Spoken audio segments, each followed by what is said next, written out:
दोन श्वास. खिडकीमधून येणारा वारा आठवणींचा गंध सोबत घेऊन येत होता. ती पलंगावर हतबल होऊन झोपली होती आणि तो तिच्या जवळच बसून होता. शेवटच्या क्षणी तिला काय म्हणायचंय हे त्याला ऐकायचं होतं, पण शब्द तिच्या ओठांवर येत नव्हते. बहुधा तेही रुसले असावेत, कारण ती त्याची साथ अर्ध्यावरच सोडून चालली होती. त्याच्या डोळ्यात अश्रू होते आणि मनात दुःखांचा आक्रोश. पण प्रयत्न करून ती बोलली, मी निघून गेल्यावर तू पुन्हा नव्याने आयुष्य सुरू कर. माझ्या आठवणी कायमच्या पुसून टाक आणि मला माफ कर, कारण मी तुला दिलेले वचन पूर्ण नाही करू शकले. ती त्याचा हात हातात घेऊन म्हणाली. तिच्या अश्रूंचा बांध केव्हाच फुटला होता आणि आठवणींच्या कित्येक गोष्टी ती त्याला सांगत होती. शेवटचा एकदा त्याला मनभर बोलत होती. जीवनाचं शेवटचं पान लिहित होती.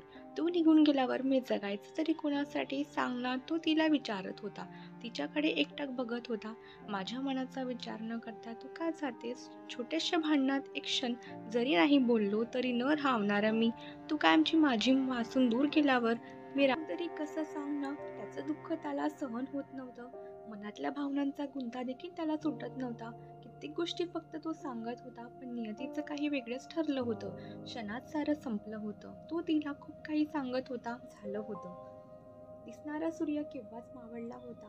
सावल्यांनी केव्हाच मनात घर केलं होतं. आठवणींचा अंधार आता सर्वत्र दिसत होता. तो तिला पुन्हा उठवण्याचा प्रयत्न करत होता, पण आता ती त्याला कायमचं सोडून गेली होती. बोलणं ती अर्धवट सोडून गेली होती. तिच्या आयुष्याची संध्याकाळ झाली होती, पण तरीही तो बोलतच होता. तिचा शांत चेहऱ्याकडे फक्त बघत होता. मनात तिला साठवत होता ती कायमचं. तिचं ते शांत रूप त्याला खूप काही बोलत होतं. मिटलेल्या डोळ्यात आणि पाणी दाटलं होतं आणि ते अश्रू त्याला जणू सांगत होते. श्वासांचा हिशोब करताना शेवटचे 2 श्वास मी राखून ठेवले होते. एक श्वास तुला पाहायला, एक श्वास तुला बोलायला, मनातलं काही सांगायला, तुझ्या मनातलं ऐकायला, तुझा हात हाती घ्यायला, माझा हात तुझ्या हाती द्यायला, आठवणी जाग्या करायला, डोळ्यातले अश्रू पुसायला, 2 क्षण जगायला आणि प्रत्येक श्वासांवर तुझंच नाव लिहायला मी शेवटचे 2 श्वास राखून ठेवले होते. तर मित्रांनो, तुम्हाला आजची कथा कशी वाटली ही कमेंटमध्ये नक्की कळवा.